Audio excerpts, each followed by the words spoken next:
In today's video, we will be going over a few tips and tricks to help those who have either just started their journey in the painful world of the Hot Pursuit update, as well as those who have found their footing already. A few tips and tricks may already be known, and if that's the case, congrats, you are ahead of the curve. However, others may not be aware. For a few of these tips, I was helped by a few of my team members who have played the Hot Pursuit update non-stop since release.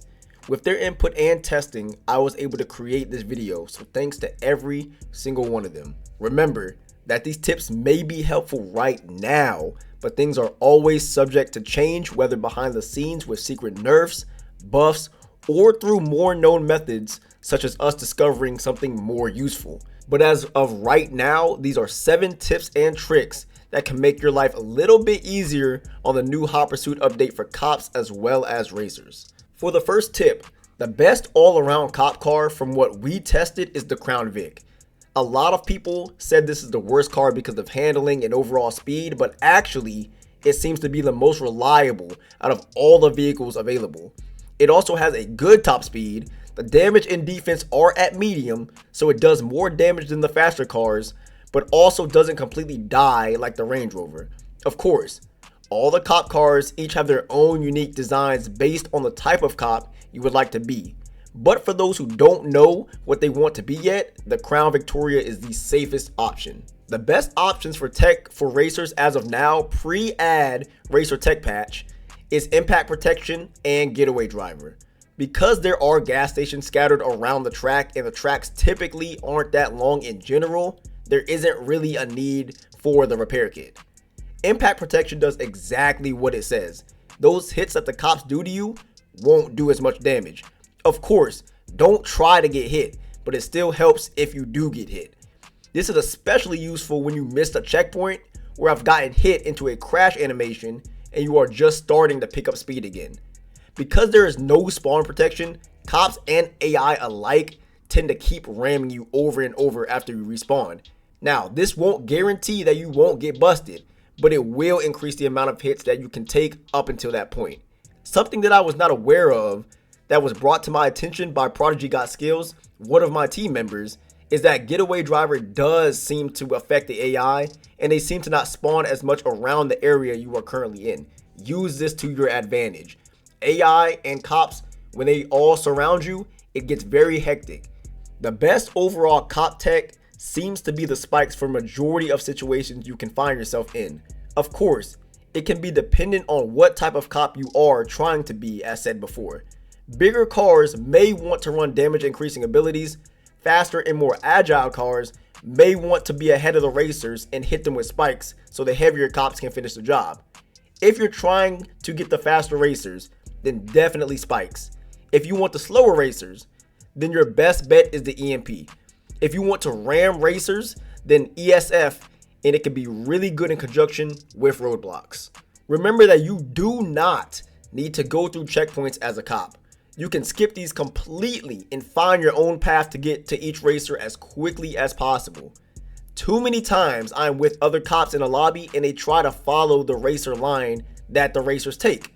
You will not be penalized for going out of bounds.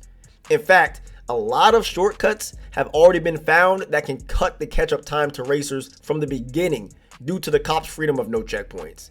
Make sure you are always looking around for dirt paths and other roadways that may help out before your tactical jump is available. A really important one here, look and watch the map. A lot of people do not check the minimap and it literally shows where the cops are, roadblocks, and what is coming up. This may seem like common sense, but you would be surprised who ignores this tool. Even though a minimap is available for both cops and racers, racers should be the ones looking at it constantly due to them having more on the line and directly being at a disadvantage due to the cops' abilities, speed, and teleportation. Remember that just focusing on what is directly in front of your car is not always the best move. There could be a roadblock in front of you, but on your minimap, there are multiple cops with spike strips ready to go ahead of you. Prepare in advance to avoid easy traps and bad situations. Being first is not always the best option. First place typically seems to be targeted by the police first as soon as the tactical jump is available, and that's where majority of the traps will be laid. Remember, they can teleport way in front of you and turn around and kamikaze into you. The back position is also very dangerous, as that is where the bigger cops tend to hunt down the slower cars with damage dealing devices or EMPs. Just like a horror movie, staying around the middle seems to be the optimal spot as cops focus on the slowest racers and the fastest racers. Let the first and fastest racer bait the faster cops into using their abilities so that you can zoom by when they are on cooldown. It is quite literally a race, but it doesn't need to be a race all the time. Nobody is looking for a world record time on a cop race. People are just trying to survive. Be smart. And the last tip is, do not play chicken with the cops. You will always lose. Do whatever is in your power to not hit a cop head on, whether it is swerving or turning completely around to respawn. Remember, their damage outweighs yours, and it is not possible to hit harder than the cops, even with damage increase. You may be able to get away with hitting a faster and lighter cop car, but each one of the cop cars have damage profiles that exceed the racer ones. They have been programmed to do as much damage as possible depending on the level they have, such as low, medium, and high. Even at low, cops do significantly more damage than a racer with damage increase. Your main goal is to escape and be on the defensive and only go on the offensive when absolutely necessary. Cops have infinite respawns. You do not, and have a lot more to lose.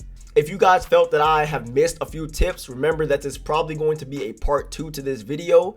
If you have any tips or tricks that I have not mentioned, make sure to go ahead and drop them down in the description. If you guys liked, make sure you go ahead and like the video and subscribe up. Make sure to join the Discord. We are always talking about Need for Speed over there, and we have a brand new community for you guys if you are not part of one already. But besides that, I will see y'all in the next video.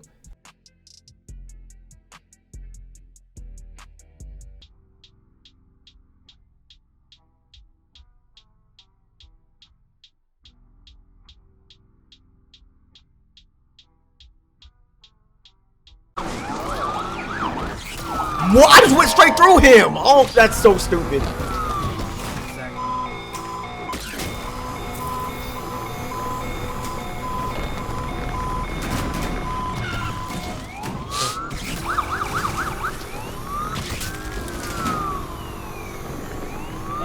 Ain't no way I dodged all y'all.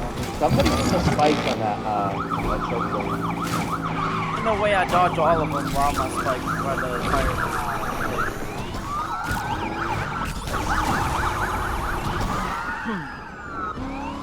Merc! God!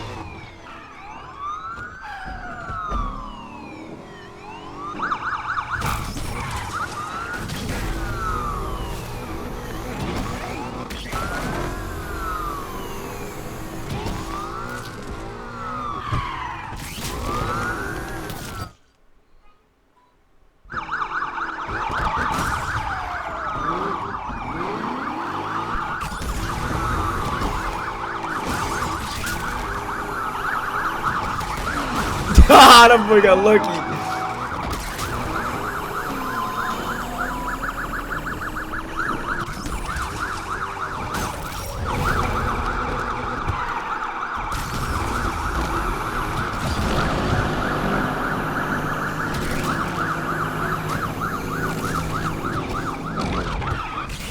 Boom!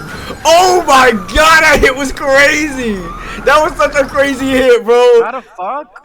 Oh What? my gosh, that's insane. How did this guy get me?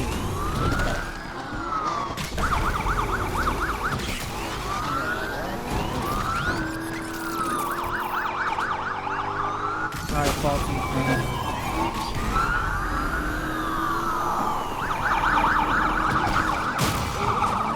Lift me, bro.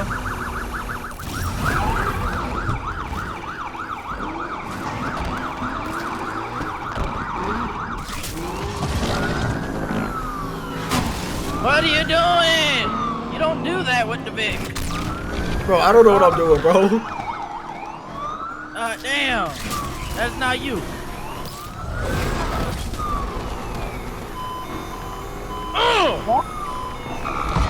What do you do with the Vic, bro? What do you do with the Vic, bro? If you're the one that rhinoed, block him in, block him in, block him in, block him in. Block him in, block him in. Who the fuck is the guy in the front? Me, that's me. No, that's not you. The guy that's chasing. Oh, I don't know. You spawned.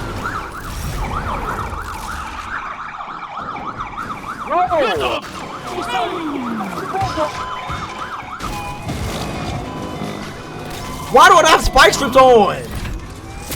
Bro, what am I doing?